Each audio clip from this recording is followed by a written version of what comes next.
Not tank, like what you call it?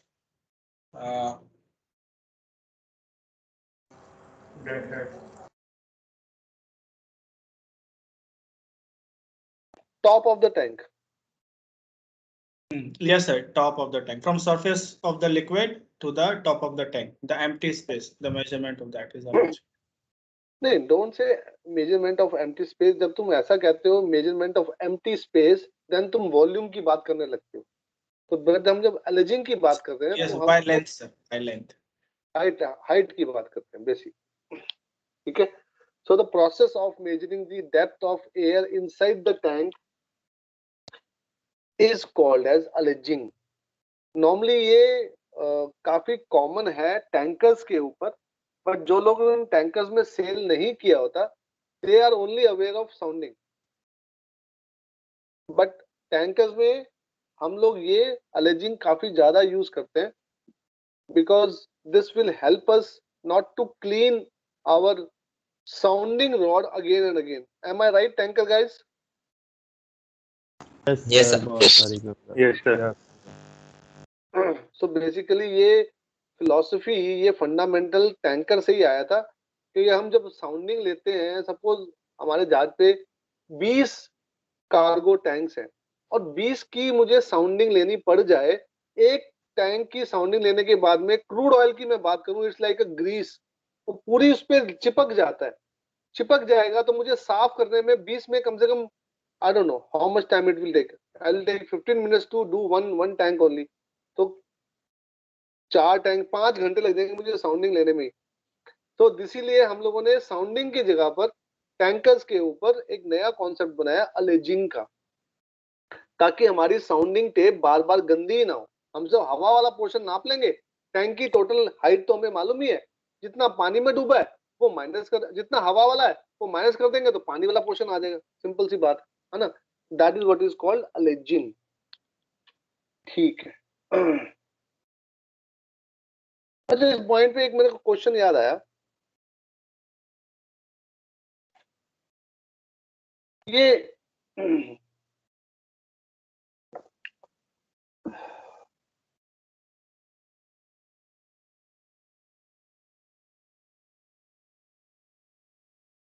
एक tank के अंदर में अगर कुछ पानी भरा हुआ है या कुछ तेल भरा हुआ है तो बाकी पोर्शन खाली है, क्या ये बात सही है? Yes, sir. Yes, sir. अच्छा, उसमें एयर है बाकी पोर्शन खाली है, ये स्टेटमेंट गलत नहीं लग रही? सर, उसमें air Sir, air. Correct, exactly यही बात मैं करना चाह रहा हूं कि उसमें एयर है. जब हम बैलास्टिंग करते हैं तो क्या किसी ने ये सिखाया था सबसे पहले कि जब हम बैलास्टिंग करते हैं तो एयर पाइप, एयर वेंट के पास जाके महसूस करते हैं जो अंदर की एयर बाहर निकल रही होती है? क्या किसी ने नोटिस करा? Yes, sir. Yes sir Yes, sir. Yes, sir. That yes is sir the indication, Yes, that is Yes, the sir. indication होती है ना. So that is why ये सर कॉन्सेप्ट ये तो बैलास्टिंग के टाइम भी हम फील कर सकते हैं. मैं उसी की तो बात कर रहा हूँ मालिक.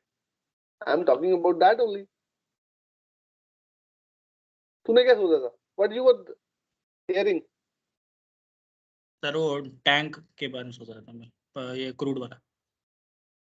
हाँ, वो तो पुरानी बात होगी यार. तेरा सिस्टम स्लो है क्या?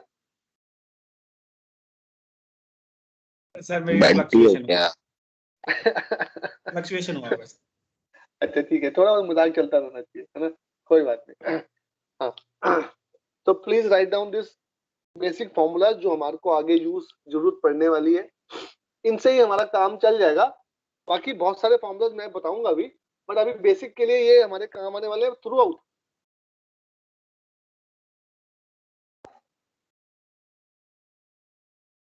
सर, अलेज में height of sounding pipe include होती है? हाइट ऑफ साउंडिंग पाइप मतलब? लाइक उसमें भी एयर ही होती है ना, height of sounding pipe include करते हैं लाइक जब अलेज कैलकुलेट करते हैं. डिपेंड करता है आप कहां से एलएच कैलकुलेट कर रहे हो. हाँ ओके सर। जैसे जैसे टैंकर्स के ऊपर एक अलेज पोर्ट होता है, तो अलेज पोर्ट की हाइट के हिसाब से ही हमारी बुकलेट्स के अंदर में कैलकुलेशन दी होती है। आ रही बात समझ में? तो किस हिसाब से हमारी कैलकुलेशन किताबों में दी हुई है, हमारे को वो जाकर के देखना पड़ता है। हाँ ओके सर, अब लग गई समझ। ठीक है ना, डिपेंड करता है वो कैसे दी हुई है बुक्स के अंदर में जहां से हम रेफर करते हैं कि 0.2 अलेज का मतलब क्या है, कितना पानी है उसके अंदर, कितना तेल है उसके अंदर में, वो एज पर दी बुकलेट। वो जो अलेज पोर्ट होता है, अलेज पोर्ट पे जो हाइट होती है अलेजिंग पॉइंट की, वो भी इन कंसिडरेशन होती है, फिक्स्ड वैल्यू होती है, और उसी हिसाब से बुकलेट में क्वेश्चन वो टेबल्स बने होते हैं। थैंक ये फॉर्मूला सबको मालूम थे? Yes sir. Yes sir. मेरी एक बात याद रखना, जो सबसे पहला फॉर्मूला लिखा है ना मैंने, मेरी गारंटी है वो अभी लिख रहे हो फिर भी भूल जाओगे। पहला फॉर्मूला क्या लिखा है? पहला formula mass is equal to volume into density. Volume into density. मेरी बात याद रखना, ये अभी बता रहा हूं अगले 4 महीने के लिए। ये सबसे बेसिक फॉर्मूला है और इसी में गड़बड़ करते हैं, बाकी सब ठीक है। चलो अब चलते हैं, छोटी छोटी सी चीजें हैं किताब के अंदर में जो हल्की हल्की इंपॉर्टेंस है हमारे लिए, और उसी हिसाब से मैं ये पहले 5 चैप्टर थोड़ा से जल्दी कराने वाला हूं। पहला चैप्टर की जो अंडरस्टैंडिंग है उसमें हमारे काम की कोई खास चीज नहीं है, बेसिक फॉर्मूला लगाने, मैं वो बाईपास कर रहा हूँ, सीधा वाटर प्रेशर पे आ रहा हूँ। किसी को मालूम है वाटर प्रेशर क्या होता है? The pressure exerted by water or a surface. नहीं, ये थोड़ा सा सही नहीं बोला तूने यार। सर कोई भी डब्बा को पानी में प्रेस करेंगे, जितना जो स्पेस बनाएगा वो वाटर प्रेस। क्या बोल दिया भाई तूने? Sir, water pressure exerted exerted by by water per unit water square. submerged area of the ship.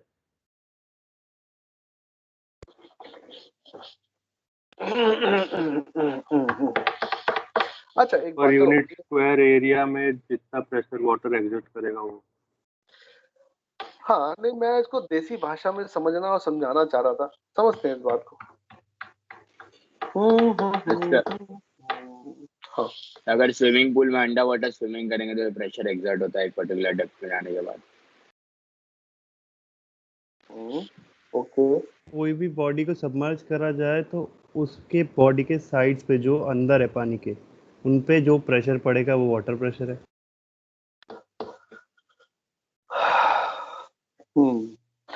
वो कुछ हद तक तो बात ठीक है, थोड़ा इसको आसान भाषा में समझने की कोशिश करते हैं।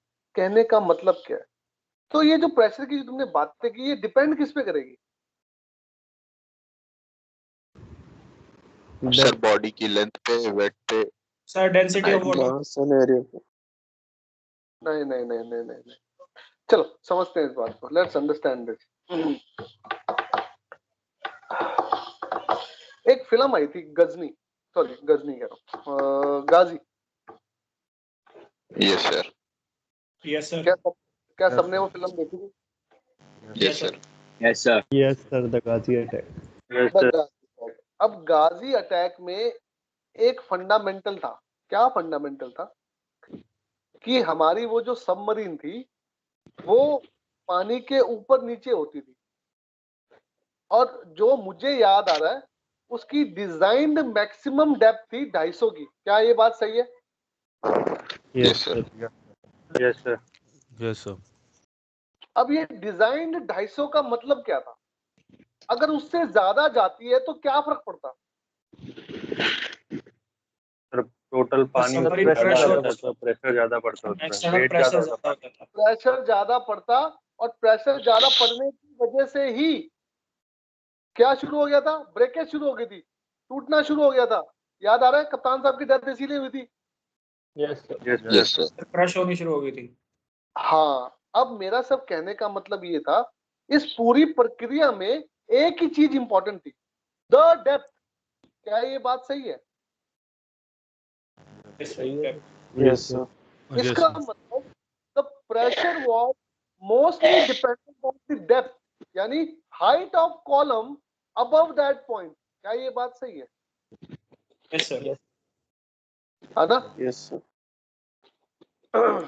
सो मोटा मोटी कहने का मतलब क्या है, इसको एक एग्जांपल से और समझाता हूं, थोड़ा समझने की कोशिश करना।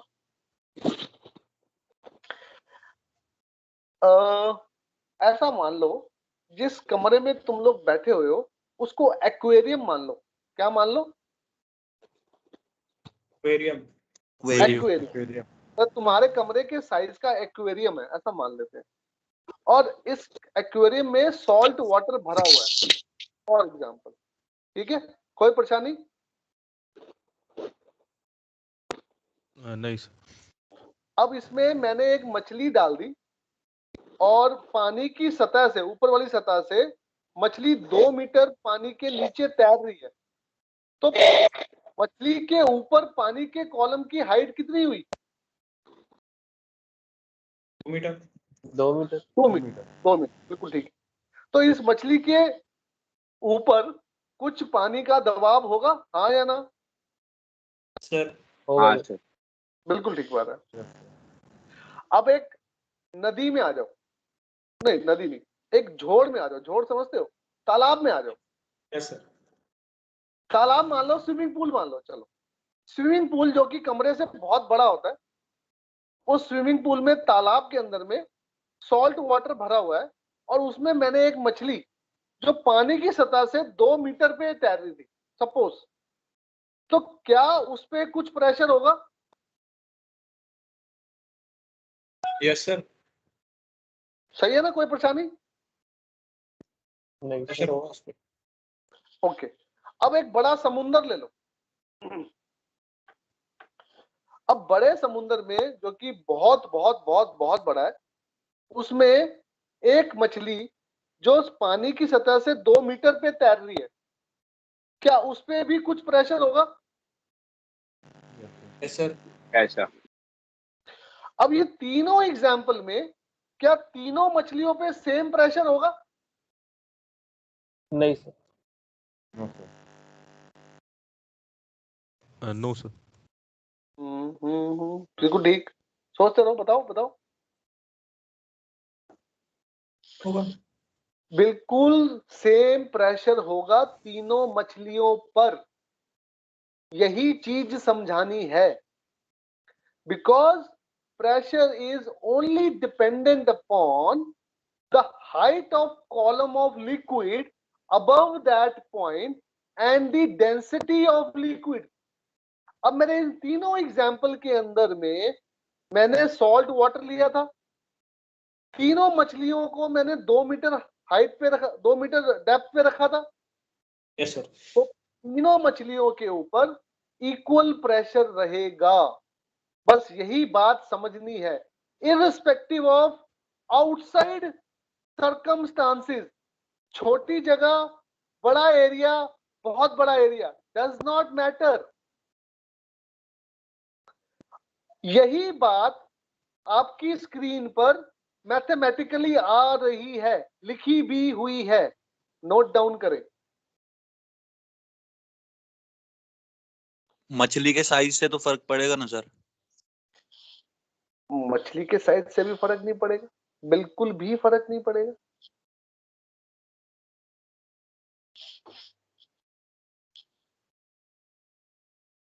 सर एरिया हाइट मछली जितनी बड़ी जिसमें होगी उतना डिस्ट्रीब्यूट हो जाएगा ना प्रेशर, सर तो वही ना, रिजल्टेंट प्रेशर तो सेम रहेगा. अब मैं बताता हूँ दो चीजें। तुम जो कंफ्यूज हो रहे हो, let me explain you on the board. एक second.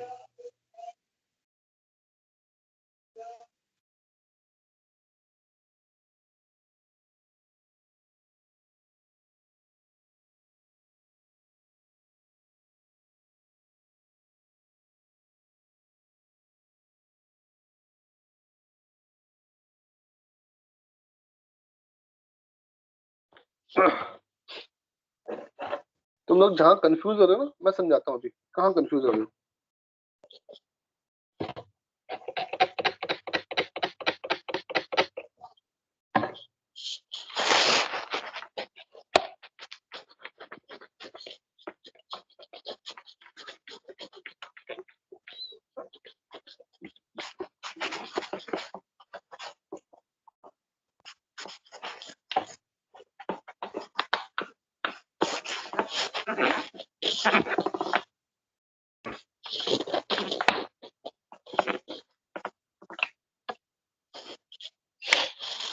There's something called pressure. There's something called thrust. Pressure is at any point. Thrust is at any surface या एरिया। मेरी बात समझ में आई? तो ये जो प्रेशर होता है ये किसी एक पॉइंट के ऊपर हम कैलकुलेट करते हैं। This is dependent on force per unit area. Force is basically what? Weight, mass upon area. Mass is what? Volume into density divide by area. Volume is area of cross section into height into density divided by area of cross section. इससे ये cut गया। So pressure is ultimately height or depth into density। But कितना मछली का surface area है वो depend करेगा, उसको हम कहते हैं thrust. Thrust is called pressure into surface area. तो अगर मछली का साइज छोटा है तो उस पे थ्रस्ट छोटा लगेगा, अगर मछली का साइज बड़ा है तो उस पे थ्रस्ट ज्यादा लगेगा। But pressure is only dependent on height of column above the point at which we are making the calculation. Am I clear on this? Sir एक बार फिर से सर, थ्रस्ट कहां से शुरू करूं सर? शुरू से शुरू करूं या लास्ट से शुरू नहीं करूं? सर, थ्रस्ट थ्रस्ट कहां से? थ्रस्ट से, ठीक है। So मैं बता रहा था कि there are two terms. One is called pressure. Pressure is at any point. For example, let's say एक बाल्टी है, इसमें पानी भरा हुआ है।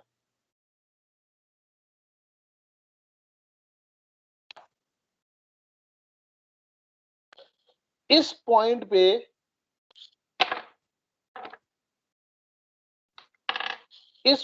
पे कितना प्रेशर है? Pressure will be dependent on ये हाइट ऑफ कॉलम कितनी है, let's say h into density. But ये जो बॉटम ऑफ द बाल्टी है इस पे थ्रस्ट कितना है, सपोज उसको कहते हैं thrust, and that thrust is pressure at any point into surface area of balti. So there are two different terms जिसको हमें समझना जरूरी है। There is something called pressure which is at any point. Thrust is at any surface. So thrust change होता रहेगा size के dependent, but pressure remains the same. तो मछली वाले एग्जांपल में pressure remains the same. Yes, the thrust will change depending on अगर मछली का साइज छोटा बड़ा है तो। ठीक है, this is what I was explaining. अब मैं आपको वापस स्लाइड दिखाता हूँ।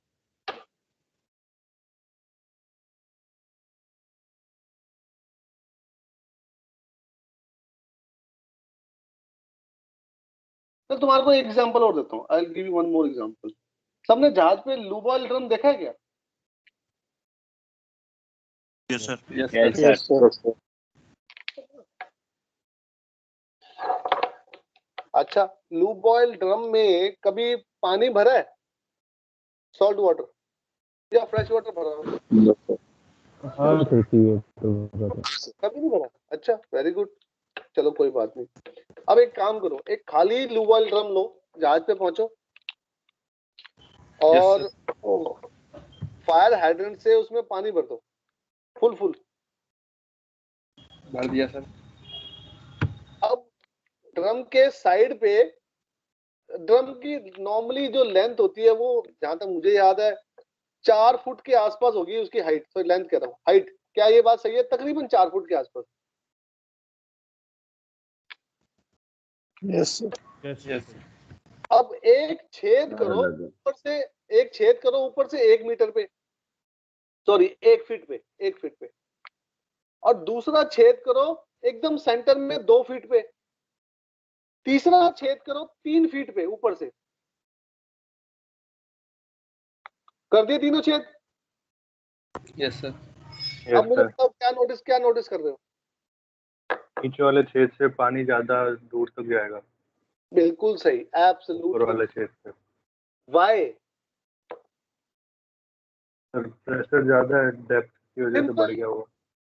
बिल्कुल सिंपल सा फंडामेंटल, क्योंकि जो नीचे वाला छेद है उस पे प्रेशर ज्यादा है। उस पे प्रेशर ज्यादा क्यों है? क्योंकि उसके ऊपर हाइट ऑफ कॉलम ज्यादा है, सिंपल। ये एग्जांपल समझ में आया सबको? Yes sir. Yes sir. Simple understanding, as simple as it is. मैं तुम्हारे घर की स्टोरी बता देता हूँ। सपोज आज तुम्हें एग्जांपल देता हूँ, जहाज पे ये एप्लीकेबल नहीं है, क्यों एप्लीकेबल नहीं वो भी बताता हूँ।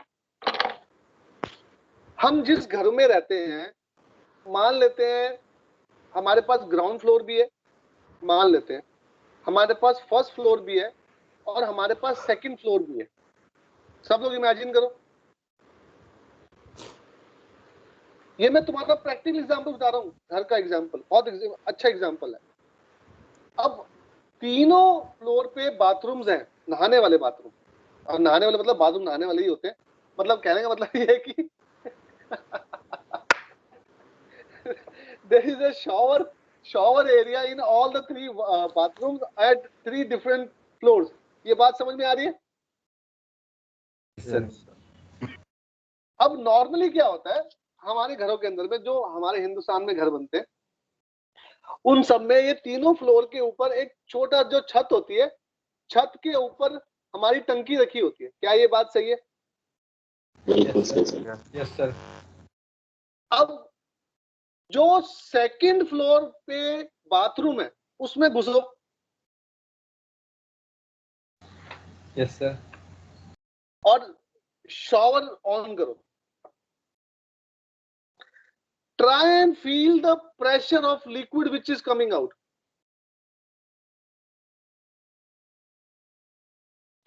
अब फर्स्ट फ्लोर पे आ जाओ सेकंड फ्लोर से। Yes sir. अब यही काम फर्स्ट फ्लोर पे करके देखो। आई don't know how many can feel it, थोड़ा सा डिफिकल्ट एग्जांपल है, बट ये प्रैक्टिकल एग्जांपल बता रहा हूं मैं। फर्स्ट फ्लोर पे you will find that the pressure is more than the second floor. कितने लोग मेरी बात से एग्री करते हैं? Yes sir. और ग्राउंड फ्लोर पे जो बाथरूम है उसमें नहाओगे, you will find the pressure is much more. क्या ये बात सही है? Yes sir. यस सब समझ पा रहे हैं क्यों हुआ ऐसा? Why it is like this? Sir height बढ़ गई, height of the column. Height of the column, simple fundamental. Yes sir. अच्छा, जितना हाइट बढ़ेगा। बिल्कुल सही बात। अब मुझे बताओ ये वाला एग्जांपल जहाज पे एप्लीकेबल क्यों नहीं है? जो टैंक नीचे होता था है ना? इसका टैंक नीचे होता है सर। बिल्कुल, पंप होता है, दो बातें इसमें हैं। सर उल्टा होता है। इसमें नहीं उल्टा होता तो फिर ऊपर वाला भी ज्यादा होना चाहिए। ऐसा नहीं होता ना, जहाज पे इक्वल रहता है। क्यों? तकरीबन इक्वल रहता है। सर पंप से सप्लाई करते हैं इसके। कौन से पंप से सप्लाई करते हैं? तो क्या पंप सारा दिन चलता रहता है? पंप Yes, सारा sir. दिन चलता रहता है? Yes sir. Bullshit. Hydrophore system, absolutely correct. Hydrophores, yes sir. वो प्रेस करता है सर। पंप चलेगा तो फूक जाएगा pump. So there is a hydrophore system. Hydrophore system में प्रेशर मेंटेन किया जाता है। जब उसमें प्रेशर ड्रॉप होता है तो पंप चलता है। कितने लोगों को ये बात मालूम है? काफी कम लोगों को मालूम है तुम्हारी क्लास में मेरे ख्याल से। किसी ने इसका डायग्राम नहीं बनाया हाइड्रोफोर का? Fresh water system in accommodation किसी ने नहीं बनाया क्या? चलो कोई बात नहीं, चलो इसी बहाने कोई नई चीज सीखी एग्जांपल दे करके। हाँ जी, कितने लोगों ने नई चीज सीखी आज हाइड्रोफोर वाली? है कोई हाथ खड़ा करने वाला?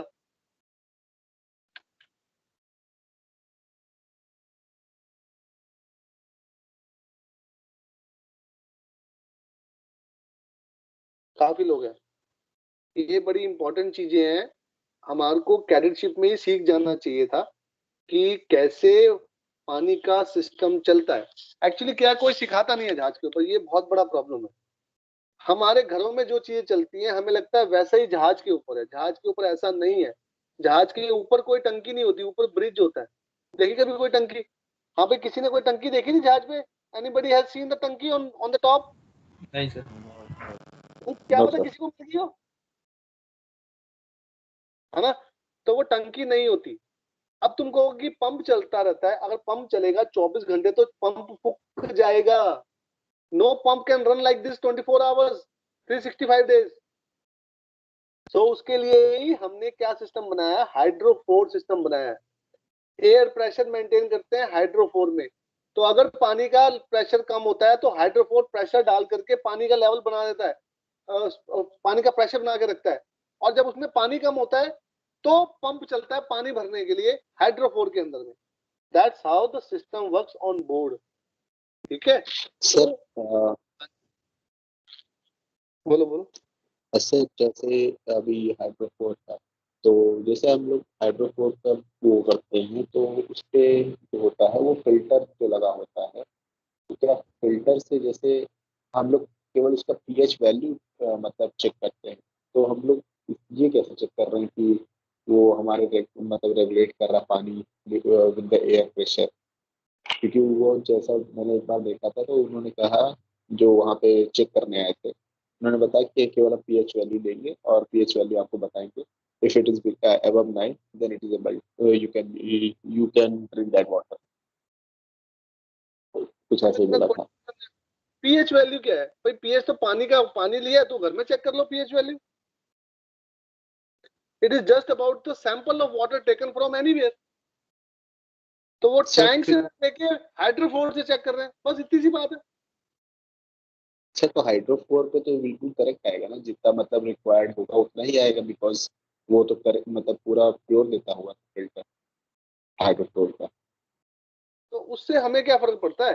पॉइंट क्या है भाई? आपके अकोमोडेशन में क्या पीएच की वैल्यू से पानी आपको मिल रहा है, सिंपल। इसलिए वो पीएच की वैल्यू वहां चेक कर रहे हैं। भाई मेरी एक बात बताओ, यमुना में अभी हमारे पास जो पानी है वो वहां से डाइवर्ट होता है रिफाइनरीज की तरफ, जहां पे पानी की फिल्ट्रेशन होती है, साफ होता है। साफ होने के बाद में उसके बड़े सारे पैरामीटर्स होते हैं, वो चेक होता है। चेक होने के बाद वो हमारे घरों में सप्लाई होता है विद TDS 100 and 150। वो हम यूज करते हैं। तो हमारे घर पे हमें अल्टीमेटली क्या मिल रहा है, हम तो वही चेक करेंगे ना। हमें यमुना की वजह से क्या करना है? यमुना के लिए जो करेगा वो करेगा, हमें क्या मतलब है? तो अल्टीमेटली फॉर ह्यूमन कंजम्पशन हम क्या अल्टीमेटली एंड पॉइंट पे क्या यूज कर रहे हैं, उसका एक सोर्स क्या होगा? हमारा नलका। हमारे नलके से क्या पानी आ रहा है? सिंपल, वही हाइड्रोफोर है। तो कैसे? है ना? सिंपल सी फंडामेंटल है, कोई रॉकेट साइंस है ही नहीं इसमें। ठीक है, चलो मेरी बात समझ में आ रही है सबको? Yes sir. Yes sir. चलो कुछ नोट्स बनाते हैं। प्रेशर की बात हमने करी, कुछ एग्जांपल्स हमने देखे, इसमें गाजी भी देखी, फिल्म भी देख ली, और प्रैक्टिकल मछली का एग्जांपल भी देखा, और हमने एक ऑन बोर्ड एग्जांपल भी एक दो देखे। ठीक है, एक सेकंड मेरी स्लाइड कहाँ गई?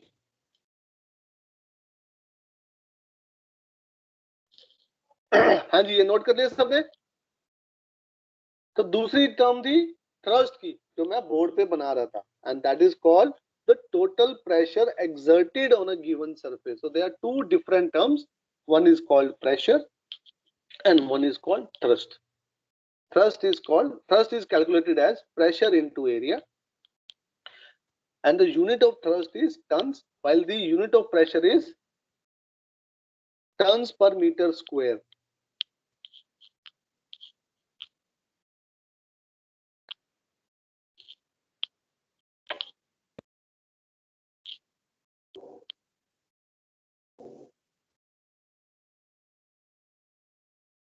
कितने लोगों ने डिजिटल साउंडिंग गेजेस देखी है जहाज पे? Yes sir. Yes sir. Yes sir. किसी को मालूम है digital sounding gauges also work on this pressure based system? How many guys knows about it? किसी को मालूम है? Yes sir. उसमें नीचे में क्या लगा होता है? अगर एयर गेजेस हैं, डिजिटल एयर गेजेस, उसमें नीचे टैंक के नीचे में एक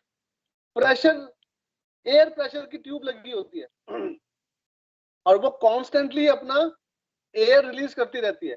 तो जिस पॉइंट पे एयर रिलीज हो जाती है, कितने प्रेशर पे रिलीज हुई, उसको कैलकुलेट कर लेते हैं इनटू हाइट के हिसाब से, और वो हमारे को डिजिटली रिकॉर्ड करके दिखाया जाता है कि कितनी हाइट है, height of column of water और लिक्विड इनसाइड द टैंक। क्या ये बात सही है? कितने लोगों को मालूम है? Yes sir. Yes sir. This is one of the system I am talking about. This is one of the system I am talking about. एक अलग भी सिस्टम होता है, फ्लोट सिस्टम भी होता है। फ्लोट सिस्टम, फ्लोट जैसे जैसे हाइट बढ़ती रहेगी, फ्लोट की हाइट बढ़ती रहेगी, फ्लोट ऊपर चढ़ता रहेगा, उससे भी हमारे को हाइट मिल जाती है। तो there are different kind of systems available on board. One is pressure system, one is float system. So मैं प्रेशर सिस्टम की बात कर रहा था। वो एयर रिलीज जिस पॉइंट पे हो जाती है, उतना प्रेशर नोट डाउन कर लेते हैं और उससे कैलकुलेट कर लेते हैं height of column inside the thing, और वो डिजिटली आपकी स्क्रीन पर या कहीं पर भी आ जाती है। That is what is called as the fundamental. ठीक है, तो ये सारी चीजें बड़ी इंपॉर्टेंट है, जहाज पे हम लोगों ने देखी हुई है। चलो अब इसके बेस कुछ न्यूमेरिकल्स करते हैं, थोड़ा सा समझेंगे, बहुत ज्यादा नहीं। We will understand some practical things on board जो हम अब तक गलत करते आ रहे थे जहाजों के ऊपर।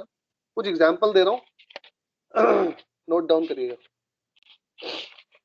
एक क्वेश्चन लिखिए सब लोग। Find the thrust on a keel plate. Find the thrust on a keel plate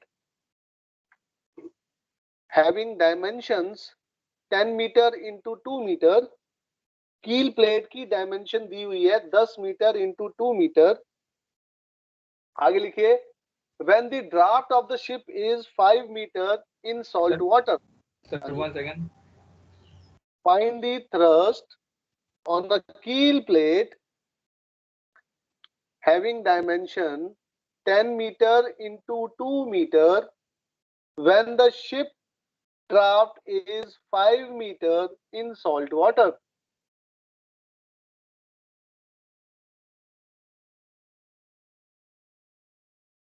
Ship draft is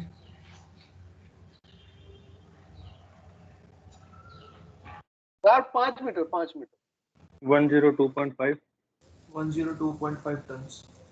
102.5 tons is the right answer.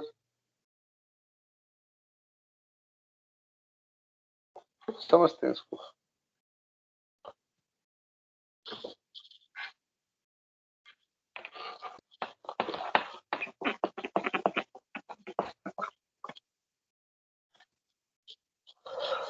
कितने लोगों ने छोटा सा डायग्राम बनाया था?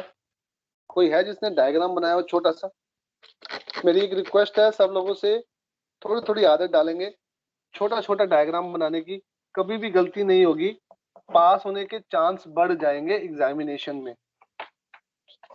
बट हम जल्दी के चक्कर में बिना फॉर्मूला लिखे ही, बिना डायग्राम बनाए ही क्वेश्चन को सॉल्व करने की कोशिश करते हैं और उसमें गलती होने के चांस हो जाते हैं। ये थोड़ी सी इंपॉर्टेंट बात है, ठीक है। सो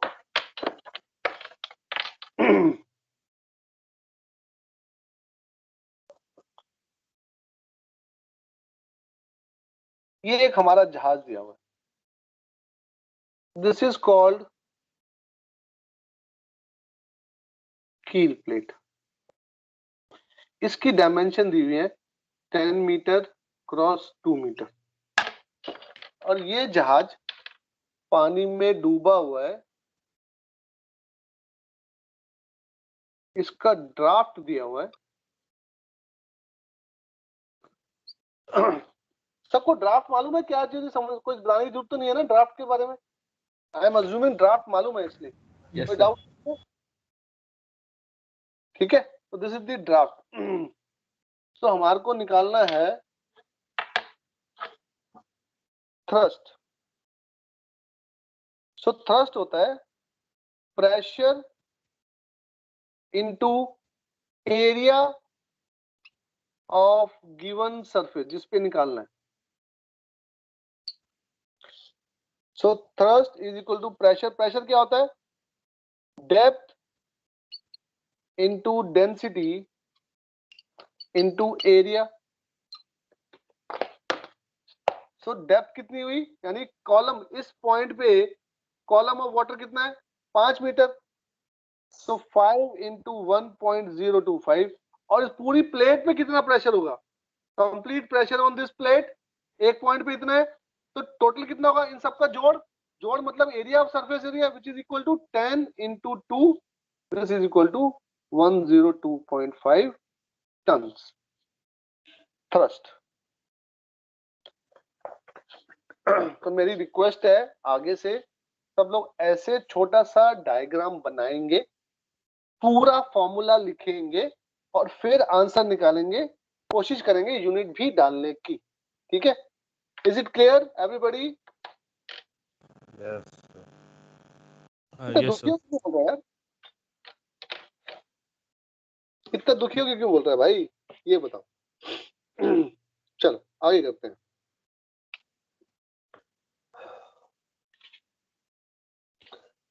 A tank has a rectangular bulkhead. A tank has a rectangular bulkhead 20 meter wide and 10 meter high.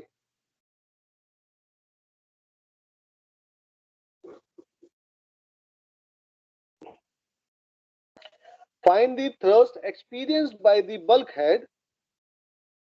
Sir dimensions एक बार रिपीट कर दो। हाँ जी, a tank has a rectangular bulkhead 20 meter wide and 10 meter high. Find the thrust experienced by the bulkhead when the tank is full of oil of relative density 0.9. Sir by the bulkhead. By the bulkhead when the tank is full of oil of relative density 0.9. Bulkhead का क्या मतलब होता है?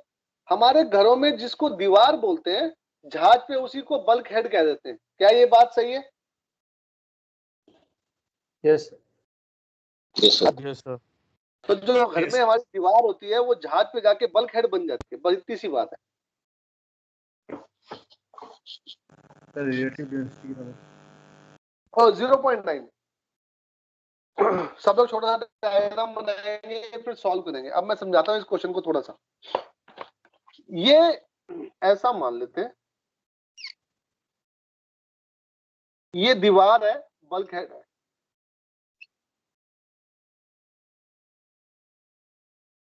जिसमें ये 20 metre दिया हुआ है और ये 10 मीटर दिया हुआ है। इसमें पूरा ऑयल भरा हुआ है, सही है। अब मुझे एक बात बताओ, इस पॉइंट पे अगर ये 1 मीटर नीचे है तो इस पॉइंट पे पानी का प्रेशर कितना होगा? सॉरी, लिक्विड का प्रेशर कम होगा 0.9 0.9। यहां पे मिडल में 5 इंटू 0.9, क्या ये बात सही है? Yes sir. 4.5। हाँ मतलब Yes, वो भी है। sir. और यहाँ पर अगर ये 9 मीटर पे है, यहाँ से ये 9 मीटर है, तो यहाँ पे प्रेशर कितना होगा? 9 इंटू 0.9, यानी 1 Yes, sir. Into 0.9, yes sir 5 into 0.9 and 9 into 0.9, क्या ये बात सही है? यस सर इन तीनों को अगर मैं जोड़ दूं, मुझे वैल्यू क्या मिलेगी? 15 इंटू 0.9, हाँ या ना? इसका एवरेज कितना आएगा?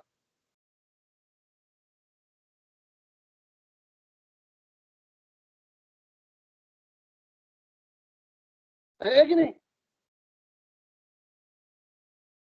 इसका मतलब अगर हमें पूरा बल्क हेड पे ऐसे काम करना है, या तो हम पॉइंट बाय पॉइंट चूज करते रहे और फिर कैलकुलेट करें, या फिर आसान तरीका क्या है, हम इसका सेंट्रॉइड निकालें।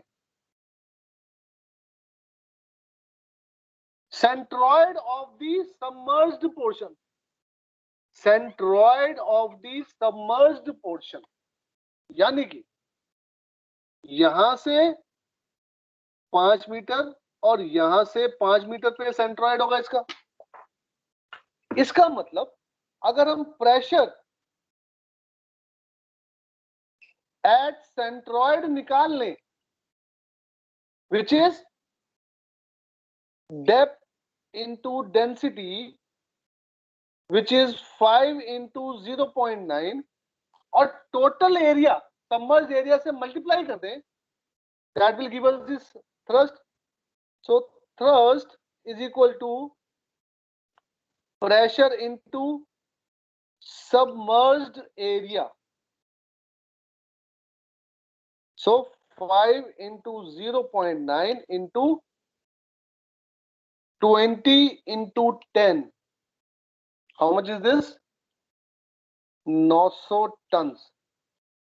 सो बल्क हेड पे जो प्रेशर हमें तो थ्रस्ट हमें निकालना था, वो हमने एक सेंटर पॉइंट पे निकाल लिया और उसको पूरे एरिया से मल्टीप्लाई कर दिया। That will give us the same fundamental जो हम एक एक पॉइंट करके कैलकुलेट करते। 5 इंटू 0.9, प्रेशर इज 5 इंटू 0.9। कितने लोगों को मेरी बात समझ में आई? Yes, sir.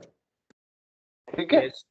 तो बल्क हेड पे हम सेंट्रॉइड पे प्रेशर निकालते हैं, क्योंकि हर लेवल पे अलग अलग प्रेशर की वैल्यू आती है।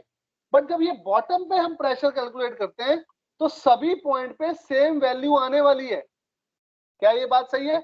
इसलिए हम सेंट्रॉइड की बात बॉटम पे नहीं करते, सिर्फ बल्क हेड पे सेंट्रॉइड की बात करते हैं। क्या ये बात समझ में आ रही है? Yes sir. Yes sir. Very good. चलो फिर अब एक अच्छा क्वेश्चन करते हैं जो तुम्हारे कुछ चीजों की याद कराएगा और तुम्हारी गलती भी बताएगा। कैसे, अभी बताते हैं। Write down one question. किसी को कोई डाउट तो नहीं है? सबको समझ में आया?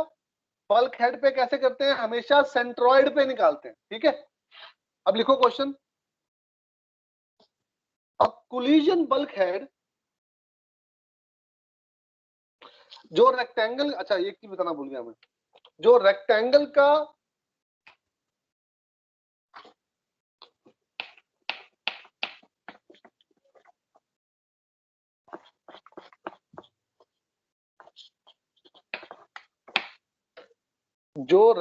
होता है उसका सेंट्रॉइड ये होगा और वो h/2 होगा, और जो ट्रायंगल होता है उसका सेंट्रॉइड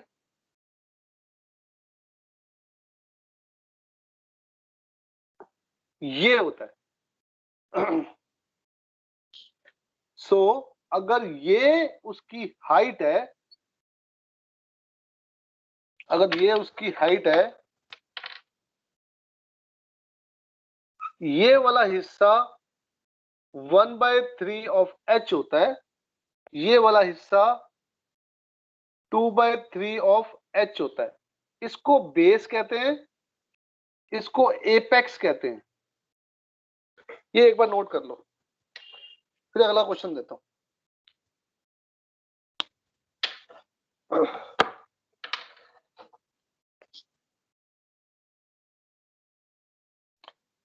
सबने नोट डाउन कर लिया? सर एक मिनट सर। हाँ करो करो करो, कोई बात नहीं।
हाँ जी, क्वेश्चन लिखिए।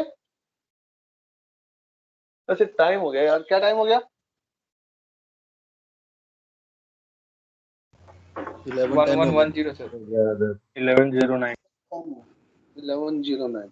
चलो कोई बात नहीं, अगली क्लास में कराता हूँ ये क्वेश्चन, क्योंकि ये इस क्वेश्चन को कराने के पीछे मकसद है। और इस क्वेश्चन से बहुत कुछ सीखने को मिलेगा हमारे को। टाइम लगेगा मुझे क्वेश्चन करने में और कराने में भी और समझाने में भी। इसका अल्टीमेट पर्पस क्या है क्वेश्चन का। So we will do this question next time and next class, यानी tomorrow. Thank you very much for today. Any question please ask me. Sir ये रेक्टेंगल वाला फिर से समझा दो। कौन सा, ये वाला? नहीं सर, ऊपर ट्रायंगल और रेक्टेंगल बनाया ना, ये H2। हाँ, ये सेंट्रॉइड होता है। सेंट्रॉइड पता? सेंट्रॉइड मतलब जियोमेट्रिकल सेंटर को बोलते हैं बेटा। सपोज ये एक किताब है ना। इस किताब का जो सेंट्रॉइड होगा, यानी जियोमेट्रिकल सेंटर, वो इस डायगोनल के इंटरसेक्शन पे होगा, ये वाला। तो ये बल्कहेड भी तो हो गया जैसे मैंने बनाया। Is it not a bulkhead? तो अगर ये पूरी हाइट ये h है, ये जो डिस्टेंस है वो h/2 के बराबर होगा, और ऊपर वाला डिस्टेंस भी h/2 के बराबर होगा, यानी बिल्कुल हाइट के मिडल में होगा। क्या ये बात समझ में आ रही है? जी सर। ठीक है, Yes, sir. यही बना। ठीक है, और अगर ये ट्रायंगल होता तो ट्रायंगल का जो ज्योमेट्रिकल सेंटर होगा जिसपे हम प्रेशर कैलकुलेट करेंगे वो ऐसे निकालेंगे। तो अगर ट्रायंगल होगा तो ऊपर पानी का कॉलम h/3 के लेवल पे होगा। करवाता हूं मैं अगली क्लास में, ठीक है? कब चाय बना लिया? जाफरी साहब, चाय हमें भी पिला दो यार। सर माइक ऑन था, सॉरी। मैं कह रहा हूँ चाय चाय हमें भी पिला दो यार। चलो, thank you very much, bye bye. Thank you sir. Thank you sir. Thank you sir. Thank you, Thank you, sir. Thank you, sir. Thank you. Thank you, sir. Thank you.